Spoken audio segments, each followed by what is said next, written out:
Hello అండి. నమస్తే. Welcome to Hima's kitchen. ఈరోజు మన ఛానల్లో మరికొన్ని అద్భుతమైన టిప్స్‌తో అయితే మీ ముందుకొచ్చేసానండి. వీడియోనైతే కనుక ఎక్కడా కూడా స్కిప్ చేయకుండా చూడండి. అందరికీ ఉపయోగపడే అద్భుతమైన టిప్స్ అండి. ముందుగా వీడియో చూసే ముందైతే ఓ చిన్న రిక్వెస్ట్, ప్రీవియస్ వీడియోస్ అన్నీ చెక్ చేయండి. ఏ ఒక్క వీడియో అయినా సరే మీకు యూజ్ అవుతుంది, కంటెంట్ ఉందనుకుంటే ప్లీజ్ ఛానల్‌ని అయితే సబ్స్క్రైబ్ చేయండి. వీడియో నచ్చితే లైక్ చేయండి. అలాగే ముందుగా మొదటి టిప్ వచ్చేసి, ఒక గిన్నెలో సగం వరకు అయితే నీళ్ళని తీసుకోండి. తర్వాత మనం వైట్ క్లాత్స్‌కి ఉజాలా వేస్తాం కదా! అది ఒక 5, 6 చుక్కలు ఉజాలా వేసుకోండి. తర్వాత ఒక ఒక టీ స్పూన్ వరకు కొబ్బరి నూనె వేసుకోవాలండి. తర్వాత వెనిగర్ వేసుకోవాలి. వెనిగర్ బాటిల్ పైన క్యాప్ ఉంటుందిగా, ఆ క్యాప్‌తో ఒక అర క్యాప్ వరకు వెనిగర్ వేసుకొని స్పూన్‌తో మొత్తం కూడా కలిసే విధంగా బాగా కలుపుకోవాలండి. ఇలా అన్నీ కూడా బాగా కలిసిన తర్వాత ఏదైనా ఒక క్లాత్ తీసుకొని ఈ నీళ్ళలో బాగా డిప్ చేసుకొని వాటర్ ఏం లేకుండా గట్టిగా అయితే ఈ క్లాత్‌ని పిండేసుకోవాలండి. ఇది ఎందుకు ఉపయోగపడుతుందంటే, మనకి ఇంట్లో ఉన్న డోర్స్‌కి ఒక్కొక్కసారి చెదలు పట్టేసి లేదా పురుగు పట్టేసి బాగా హోల్స్ అని పడిపోయి డోర్స్ అనేవి పాడైపోతూ ఉంటాయండి. ఇలా డోర్స్‌కి కానీ లేదా మంచాలకి ఏవైనా సరే వుడ్ ఐటమ్స్‌కి చెదలు పట్టకుండా, అలాగే పురుగు పట్టకుండా మనకి ఎక్కువ రోజులు షైనింగ్‌గా ఉండాలంటే కనుక ఈ టిప్ అయితే చాలా బాగా యూజ్ అవుతుందండి. ఇలా వాటర్‌లో క్లాత్ పిండాం కదండీ! ఆ క్లాత్‌తో కనుక మనం చక్కగా నీట్‌గా తుడుచుకున్నామంటే డోర్స్ మీద ఉన్న డస్ట్ అంతా కూడా చక్కగా పోతుంది. అలాగే డోర్స్ అనేవి నీట్‌గా ఉంటాయండి.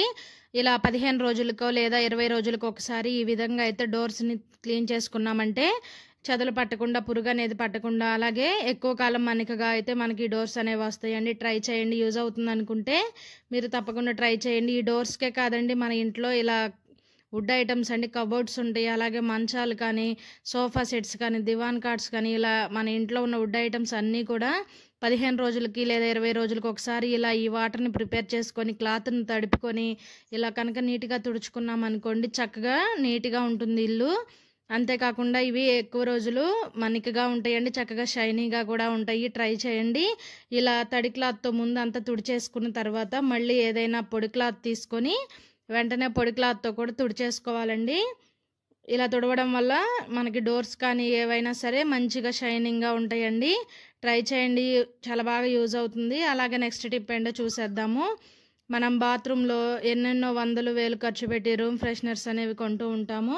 అలాంటి అవసరం లేకుండా ఇలా ఒక జిప్‌లాక్ కవర్ ఒకటి తీసుకుంటున్నానండి. ఇందులో అయితే ఒక 2 టేబుల్ స్పూన్ల వరకు రాక్ సాల్ట్ వేసుకోవాలి. కళ్ళుప్పు అంటారు కదండీ! ఆ ఉప్పు వేసుకోవాలి. సాల్ట్ అయితే పనికిరాదు. కళ్ళుప్పే వేసుకోవాలండి. ఒక 2 టేబుల్ స్పూన్లు వేసుకొని తర్వాత ఇందులో డెటాల్ ఉంటుంది కదండీ! డెటాల్ పైన క్యాప్ ఉంటుంది కదా! ఆ క్యాప్‌తో ఒక 1 క్యాప్ వరకైతే నేను డెటాల్ అనేది వేసుకుంటున్నాను. ఈ డెటాల్ ప్లేస్‌లో మీరు కంఫర్ట్ అయినా యూజ్ చేసుకోవచ్చండి. కంఫర్ట్ వేస్తే నాకెందుకో స్మెల్ వచ్చినట్టు అనిపించడం లేదు. అందుకోసం అయితే నేను ఒక 2 మంత్స్ నుంచి ఇలా డెటాల్ అనేది వేస్తున్నాను. మనం ఎప్పుడు కూడా వాష్‌రూమ్‌లోకి వెళ్ళినా మంచిగా స్మెల్ అనేది వస్తూ ఉంటుందండి. తర్వాత డెటాల్ వేసుకున్న తర్వాత ఒక 2 కర్పూరం బిళ్ళలను ఈ విధంగా నలుపుకొని వేసుకోవాలి. తర్వాత లాక్ అనేది వేసుకోవాలండి. ఈ విధంగా గట్టిగా నొక్కితే మనకి చక్కగా లాక్ అనేది పడిపోతుంది. ఇలా డెటాల్ వేసేసుకున్నామనుకోండి, చక్కగా మనం రూపాయి ఖర్చు లేకుండా ఇంట్లోనే ఇలా బాత్రూంలో ఫ్రెషనర్‌లని ఇలా అయితే తయారు చేసుకోవచ్చండి. తర్వాత ఒక చిన్న పిన్నీస్ తీసుకొని ఈ విధంగా అయితే హోల్స్ అనేవి పెట్టుకోవాలి. మనకి ఆ స్మెల్ బయటికి రావాలి కదండీ! అందుకోసం అయితే ఈ విధంగా అక్కడక్కడ హోల్స్ అనేవి పెట్టుకోవాలి. మనం హోల్స్ పెట్టుకున్నాము, ఈ డెటాల్ అంతా బయటకు వచ్చేస్తుంది అనుకోవద్దండి, అస్సలు రాదు. తర్వాత కవర్‌కి పైన ఈ విధంగా ఒక చిన్న హోల్ పెట్టుకొని ఏదైనా ఒక థ్రెడ్ తీసుకోవాలండి. నేనైతే ఇక్కడ కొంచెం చిన్నది ఊలు మొక్క ఉంటే అది తీసుకున్నాను. మీరు ఏదైనా ఒక థ్రెడ్ అయినా సరే తీసుకొని గట్టిగా ఒక 2 ముళ్ళు వేసుకోవాలి. ఈ విధంగా కవర్‌కి ఊడిపోకుండా ఇలా గట్టిగా 2 ముళ్ళు వేసిన తర్వాత మళ్ళీ పైన కూడా చివరన ఒక టైట్‌గా ఒక ముడి అనేది వేసుకోండి. మనం ఏదైనా హ్యాంగర్‌కి తగిలించుకోవడానికి వీలుగా ఉండడం కోసం ఇలా థ్రెడ్ అయితే కడుతున్నాము. ఈ విధంగా ఒక చివరన ఒక ముడి అనేది వేసుకున్నారనుకోండి, చక్కగా మనకి ఏదైనా హ్యాంగర్‌కి తగిలించుకోవడానికి చాలా యూజ్‌ఫుల్‌గా ఉంటుందండి. ఇది తీసుకెళ్ళి మనం వాష్‌రూమ్‌లో ఎక్కడైనా తగిలించుకున్నామనుకోండి, మనం ఎప్పుడు వెళ్ళినా కూడా మంచి స్మెల్ వస్తుంది. రూపాయి ఖర్చు లేకుండా ఇంట్లోనే మనం ఇలా చిన్న చిన్న టిప్స్ పాటిస్తూ మనీ అనేది సేవ్ చేసుకోవచ్చు. ట్రై చేయండి. అందరికీ కూడా ఉపయోగపడుతుంది. మీకు అవసరమైతే ఇంకా ఈ డెటాల్ ప్లేస్‌లో పర్ఫ్యూమ్ అయినా వాడుకోవచ్చండి. పర్ఫ్యూమ్ అయితే కనుక చక్కగా బెడ్‌రూమ్‌లో కానీ ఎక్కడైనా పెట్టుకోవచ్చు. రూమ్ ఫ్రెషనర్ కొనే పని లేకుండా ఇలా అయితే ట్రై చేయొచ్చండి. టిప్ నచ్చితే లైక్ చేయడం అస్సలు మర్చిపోవద్దు. అలాగే ఇంకా నెక్స్ట్ టిప్ ఏంటో చూసేద్దామండి. మనం ప్రతిరోజు కూడా మొబైల్ అనేది వాడుతూ ఉంటాము. ఇంకా చిన్నపిల్లలు ఉన్న వాళ్ళైతే కనుక ఈ విధంగా వేలుతో పైకి స్క్రోల్ చేస్తూ ఉంటారు. అలా ఏ చేత్తో పడితే ఆ చేత్తో పట్టుకొని మచ్చల్లా పడిపోయి ఉంటాయి కదండి. ఈ విధంగా మనం చూడటానికైతే మొబైల్ మీద బాగా మరకలు మరకలుగా పడి చూడటానికి కూడా చాలా చిరాకుగా అనిపిస్తుంది. అలాంటప్పుడైతే ఇలా ట్రై చేయండి. కనీసం 4-5 డేస్కైనా సరే ఈ టిప్ ట్రై చేయండి. మొబైల్ అనేది ఎప్పుడు కూడా కొత్తదిలాగా ఉంటుందండి. కొంచెం ఒక 2-3 చుక్కల వరకు కోకోనట్ ఆయిల్ వేసుకోవాలండి. వేసుకొని కాటన్ క్లాత్ కానీ లేదా ఈ విధంగా కాటన్ అయినా సరే తీసుకొని చక్కగా నీట్గా తుడిచేసుకోవాలి. ఇలా అంతా కూడా మొబైల్ అంతా కూడా ఈ విధంగా స్ప్రెడ్ చేసుకోండి. మొబైల్ అనేది కొత్తదానిలాగా చక్కగా మంచి షైనింగ్గా కూడా ఉంటుంది. ఇలా తుడిచిన తర్వాత మళ్ళీ వేరేగా కాటన్ కానీ పొడి క్లాత్ కానీ తీసుకొని మంచిగా అయితే నీట్గా తుడిచేసుకోవాలి. మరకలు అనేవన్నీ పోతాయండి. 4 డేస్కి 5 డేస్కి ఒకసారి కనుక మొబైల్ని క్లీన్ చేసుకున్నామంటే మొబైల్ అనేది ఎప్పుడు కూడా కొత్తదానిలాగా ఉంటుంది. అలాగే నెక్స్ట్ టిప్ అండి, ఒక బౌల్ తీసుకొని ఇందులో కొంచెం అయితే వ్యాజ్లైన్ తీసుకుంటున్నాను. తర్వాత ఇందులో ఒక 1 టేబుల్ స్పూన్ వరకు తేనె వేసుకోవాలండి. వేసుకొని ఇవి రెండు కూడా కలిసే విధంగా బాగా అయితే కలుపుకోవాలి. ఇప్పుడు మనకి పెదాలు పగలటం లేదా చేతుల నుంచి కొంతమందికి అయితే తెల్లగా పొట్టులాగా రాలుతూ ఉంటుందండి. అలాంటి వాళ్ళ కోసం అయితే ఈ టిప్ చాలా బాగా యూజ్ అవుతుంది. కొంతమందికి అయితే పెదవులు అనేవి పగిలి కొంచెం బ్లడ్ కారినట్టు అనిపిస్తుంది. అలాంటి వాళ్ళైతే ఈ టిప్ ట్రై చేయండి. కొంచెం వ్యాజ్లైన్లో తేనె వేసుకొని బాగా కలిసేలా కలుపుకోవాలి. దీన్ని కనుక మనం డైలీ కూడా పెదవులకు అప్లై చేసామంటే పెదవులు అనేవి చక్కగా ఉంటాయండి. అసలు పగలడం అలాగే బ్లడ్ కారడం అనేది ఉండదు. చక్కగా నీట్గా ఉంటాయి. అలాగే ఈ మిశ్రమాన్ని మనం స్టోర్ చేసుకోవచ్చండి. ఏదైనా ఒక బౌల్లో పెట్టుకున్నారంటే చక్కగా వారం 10 రోజులు వస్తుంది మనకి మనం తయారు చేసుకున్న ఈ క్రీమ్ అనేది. అలాగే నెక్స్ట్ టిప్ అండి, ఆడవాళ్ళం అందరం కూడా కుంకుమ అనేది పెట్టుకుంటాము. ఈ కుంకుమ ఏంటంటే పొద్దున పెట్టామనుకోండి 1 గంట తర్వాత కుంకుమ అనేది పోతుంది. మనం పొద్దున పెడితే సాయంత్రం వరకు కూడా కుంకుమ అలాగే చక్కగా ఉండాలంటే కొంచెం వ్యాజ్లైన్ అప్లై చేసి దాని మీద కనుక కుంకుమ అనేది పెట్టామనుకోండి గాలి తగిలినా కూడా అసలు కుంకుమ అనేది పోదండి. మనం చేయి తగిలినా కూడా రాలదు, అంతగా అయితే అతుక్కుపోతుంది. అలాగే నెక్స్ట్ టిప్ అండి, మిక్సీ జార్లు చూడండి. మనం డైలీ మిక్సీ జార్స్ అనేవి వాడుతూనే ఉంటాము. చట్నీలు వేయడానికి లేదా మసాలా పొడులు వేయడానికి ప్రతిరోజు మిక్సీని అయితే వాడతాము. మిక్సీ లోపల భాగం క్లీన్ చేస్తాం కానీ కింద వైపున అయితే అంతగా పట్టించుకోము. చూడండి అంతా అడుగున ఫంగస్లా పట్టేస్తూ ఉంటుంది. ఇలా బాగా ఫంగస్లా పట్టి ఉన్నప్పుడైతే ఇలా ట్రై చేయండి. ఇలా మిక్సీ జార్ని బోర్లో వేయండి. దానిపైన ఒక 1/2 టేబుల్ స్పూన్ వరకు వంట సోడా, కొంచెం వెనిగర్ వేయండి. వెనిగర్ వేసిన తర్వాత చూడండి కొంచెం ఈ విధంగా పొంగుతుంది. తర్వాత మొత్తం కూడా స్ప్రెడ్ చేసుకొని ఒక 10 నిమిషాలు పక్కన పెట్టేసేయండి.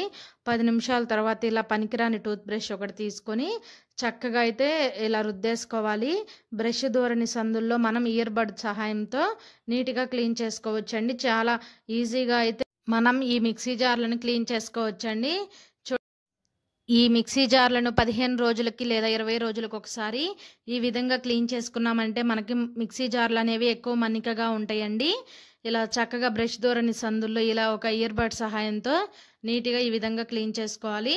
చూడండి ఇందులో ఉన్న ఆ పాచ అంతా కూడా ఎలా నల్లగా వచ్చేసిందో ఇలా ఒక ప్లేట్లోకి వంచేస్తే మీకు చక్కగా క్లియర్గా కనపడుతుంది కదండి. మిక్సీ జార్ కింద వైపున ఉన్న పాచి అలాగే పేరుకుపోయిన మడ్డ అంతా కూడా ఈజీగా వచ్చేస్తుంది. తర్వాత నీట్గా వాష్ చేసేసుకొని ఒకసారి క్లాత్తో తుడిచేసుకొని ఒక 10 నిమిషాలు ఎండలో పెట్టుకున్నారంటే మిక్సీ జార్ అనేది మంచిగా ఎటువంటి బ్యాడ్ స్మెల్ లేకుండా నీట్గా అయితే ఉంటుందండి.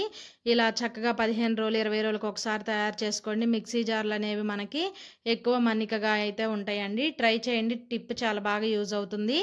అలాగే నెక్స్ట్ టిప్ అండి, ఇలా ఒక సగం నిమ్మ చెక్క తీసుకొని నిమ్మ చెక్క పైన కొంచెం పేస్ట్ అనేది వేసుకోవాలి. తర్వాత ఇందులో ఒక 1/4 టేబుల్ స్పూన్ వరకు బేకింగ్ సోడా వేసుకోవాలండి, వంట సోడా. తర్వాత ఒక 1/4 టేబుల్ స్పూన్ వరకు పసుపు వేసుకోండి. ఇప్పుడు కొంతమందికి చేతుల దగ్గర అలాగే మోకాళ్ళ దగ్గర నల్లగా మచ్చల్లాగా ఏర్పడుతూ ఉంటాయండి. అవి ఎన్ని పెట్టి క్లీన్ చేసినా కూడా ఆ మచ్చలు అనేవి పోవు.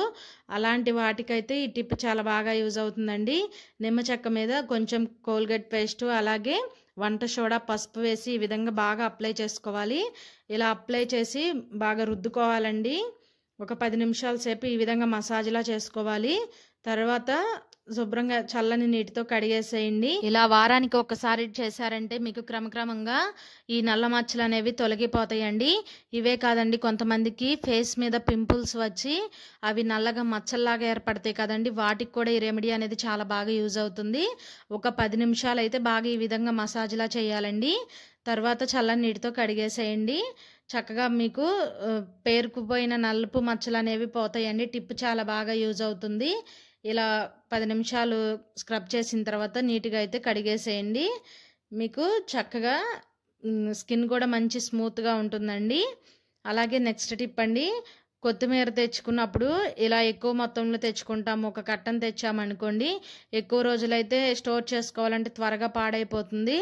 కానీ కొత్తిమీరను 10 రోజులకైనా సరే ఆకు అనేది ఫ్రెష్గా ఉండాలంటే ఎలా చేయాలి ఈ వీడియోలో అయితే చూసేయండి. ముందుగా కొత్తిమీర కట్టకు ఉన్న తాడుని కట్ చేసుకొని ఇందులో ఉన్న పండిపోయిన ఎండిపోయిన ఆకులు అలాగే కుళ్ళిపోయినవి ఏమన్నా ఉంటే వాటన్నిటినీ కూడా తీసేసుకోవాలి. అవి అలాగే పెట్టేసామనుకోండి, ఆ ఎండిపోయిన కుళ్ళిపోయిన ఆకు వల్ల మిగిలిన కొత్తిమీర కూడా పాడవుతుంది. అలా కాకుండా ఇలా పండిపోయినవి ఎండిపోయిన ఆకులు కుళ్ళిపోయినవి ఏమైనా ఉన్నా కూడా మొత్తం కూడా నీట్గా తీసేసుకోవాలి. తర్వాత కొత్తిమీరని ఈ విధంగా విడదీసుకొని బాగా ఈ విధంగా విదిలించుకోవాలండి. అందులో ఉన్న మట్టి కానీ ఇసుక కానీ అలాగే ఒక్కొక్కసారి చిన్న చిన్న పురుగులు కూడా ఉంటాయండి ఆకుకూరల్లో. ఇలా ఒకసారి నీట్గా కూడా దులుపుకోవాలి. దులిపిన తర్వాత అందరూ కాడలు కూడా కట్ చేస్తారు. అలా కట్ చేస్తే కాడలకు చాలా వేస్ట్ అవుతుంది కొత్తిమీర. చివరన వేర్లు ఉంటాయి కదండి, అంతవరకు అయితే కట్ చేసుకోండి. మీకు కావాలంటే ఈ వేర్లను మట్టి కుండీల్లో పెట్టుకున్నారనుకోండి, చక్కగా మీకు కొత్తిమీర అనేది పెరుగుతుందండి. వద్దనుకుంటే కనుక తీసేయండి. ఇప్పుడు ఈ కాడలు ఉన్నాయి కదండి, కాడలు ఎంతవరకు ఉన్నాయో అంతవరకు అయితే కట్ చేసుకోండి. ఈ కాడలను కూడా మనం యూజ్ చేసుకోవచ్చండి. చాలామంది ఈ కొత్తిమీర కాడలను చివరి వరకు కట్ చేస్తారు. అలా కొత్తిమీర కాడలను కూడా మనం యూజ్ చేసుకోవచ్చండి. ఇప్పుడు ఈ కొత్తిమీర కాడలు ఎంతవరకు ఉన్నాయో అంతవరకు కూడా కట్ చేసుకొని పక్కన పెట్టుకుంటున్నాను. ఇంకా ఈ కొత్తిమీరని అయితే కనుక సన్నగా తరగాలి. కొత్తిమీరని ఎప్పుడైనా సరే ముందే అయితే క్లీన్ చేయకూడదండి, నీళ్ళల్లో తడపకూడదు. శుభ్రంగా కడుగుతూ ఉంటారు, ముందే కడిగామనుకోండి కొత్తిమీర అనేది ఎక్కువ రోజులు ఉండదు, త్వరగా పాడైపోయి అలాగే కుళ్ళిపోయినట్టు అయిపోతుంది, పాచి పట్టినట్టు. అలా కాకుండా కొత్తిమీరని ఎప్పుడు కూడా కడగొద్దండి, మనం కర్రీస్లో వాడుకునే ముందే కడుక్కోవాలి. ఇలా కొత్తిమీరని కట్ చేసుకున్న తర్వాత ఏదైనా ఒక బాక్స్లో టిష్యూ పేపర్ వేసుకొని పైన కొత్తిమీర పెట్టేసుకోండి. ఈ కొత్తిమీర పైన కూడా మరొక టిష్యూ పేపర్ వేసుకోండి. ఏదైనా చెమ్మ అనిపిస్తే మనకు ఆ టిష్యూ పేపర్ అనేది పీల్ చేసుకుంటుందండి. కొత్తిమీర 10 రోజులైనా కూడా ఫ్రెష్గా ఉంటుంది, అసలు పాడవదు. ట్రై చేయండి. అలాగే మనం కాడలు కట్ చేసుకున్నాం కదండి, ఈ కాడల్ని మనం కట్ చేసుకుందాము మళ్ళీ చిన్న చిన్నగా. అయితే ఈ కాడల్ని మనం చట్నీలోకి అయితే యూజ్ చేసుకోవచ్చండి. చాలా టేస్టీగా ఉంటాయి ఈ కొత్తిమీర కాడలు. పచ్చడిలో వేయడం వల్ల పచ్చడి అయితే చాలా టేస్టీగా ఉంటాయి. కొంతమంది ఈ కాడలను పడేస్తూ ఉంటారు, ఎప్పుడు కూడా ఈ కాడలను పడేయొద్దండి. చక్కగా పచ్చడిలో వేసుకొని చాలా టేస్టీగా ఉంటాయి. ఈ కాడలను కూడా నేను వేరే బాక్స్లో టిష్యూ పేపర్ వేసుకొని పైన ఈ కాడలను పెట్టేసి మళ్ళీ పైన ఒక టిష్యూ పేపర్ వేసి మూత పెట్టుకుంటే మనకి ఎప్పుడైనా పచ్చడి చేసుకున్నప్పుడు ఈ కాడలను అయితే యూజ్ చేసుకోవచ్చండి.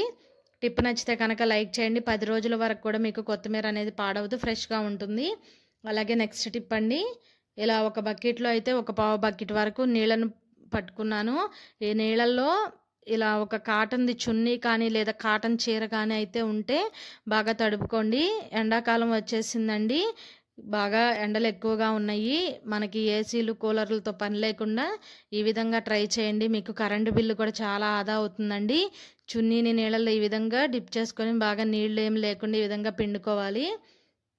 ఇలా పిండిన తర్వాత బయటకు తీసి ఒకసారి బాగా విదిలించుకోవాలి. ఇలా విదిలించిన తర్వాత ఫ్రిడ్జ్లో అయితే పెట్టుకోవాలండి. ఇలా ఫ్రిడ్జ్లో పెట్టడం వల్ల మనకి ఈ క్లాత్ అనేది కొంచెం చల్లబడుతుంది. మనకి చక్కగా ఈ ఎండాకాలంలో కూలర్లతో ఏసీలతో ఫ్యానులతో ఎక్కువ పని లేకుండా చక్కగా మనకి ఈ క్లాత్ అనేది చాలా బాగా యూజ్ అవుతుందండి. ఒక 10 నిమిషాలు డీప్ ఫ్రిడ్జ్లో పెట్టుకోండి. ఒక 10 నిమిషాల తర్వాత అయితే మీకు డోర్ తీసి చూపిస్తున్నా, క్లాత్ అనేది బాగా చల్లగా అవుతుందండి. నార్మల్ ఫ్రిడ్జ్లో కాదండి, డీప్ ఫ్రిడ్జ్లోనే పెట్టుకోవాలి. ఇలా ఒక 10 నిమిషాలు ఉంచితే క్లాత్ బాగా చల్లగా ఉంటుంది. ఇప్పుడు ఈ క్లాత్ని మనం బెడ్రూమ్లో కానీ లేదా హాల్లో కానీ మనం ఎక్కడ పడుకుంటామో అక్కడ విండోస్కి కానీ లేదా డోర్ కర్టెన్స్ ఉంటాయి కదండి, ఆ కర్టెన్ పైప్స్ కానీ ఈ విధంగా వేసుకున్నామంటే మనకి చల్లగా ఉంటుందండి. ట్రై చేయండి, చాలా బాగా యూజ్ అవుతుంది. మీకు ఇంకవేళ అవసరం అనుకుంటే ఫ్యాన్ని 1 కానీ 2లో స్పీడ్లో పెట్టుకొని ఇలా ఈ క్లాత్ వేశారనుకోండి చక్కగా చల్లటి గాలి వస్తుందండి. ట్రై చేయండి, చాలా బాగా యూజ్ అవుతుంది ఈ టిప్ అయితే. ఒకవేళ మీకు ఈ క్లాత్ కొంచెం సేపటికి డ్రై అయిపోయింది అనుకుంటే మళ్ళీ కూడా ఒకసారి నీళ్ళల్లో గట్టిగా పిండేసేసి ఒక 10 నిమిషాలు ఫ్రిడ్జ్లో పెట్టి తర్వాత ఇలా వేసుకున్నారంటే కనుక ఈ సమ్మర్ అంతా మీరు చల్లగా హాయిగా ఉండొచ్చండి. ఈ కూలర్లు ఏసీలతో పని లేదు, మీకు కరెంటు బిల్ చాలా సేవ్ అవుతుంది. ట్రై చేయండి. ఈ టిప్స్లో మీకు ఏ టిప్ నచ్చిందో కామెంట్ సెక్షన్లో అయితే తెలియచేయండి. వీడియో నచ్చితే లైక్ చేయండి. మీరు ఇంతవరకు మన ఛానల్ని సబ్స్క్రైబ్ చేయకపోతే కనుక ప్లీజ్ అండి వెంటనే సబ్స్క్రైబ్ చేయండి. Thanks for watching video.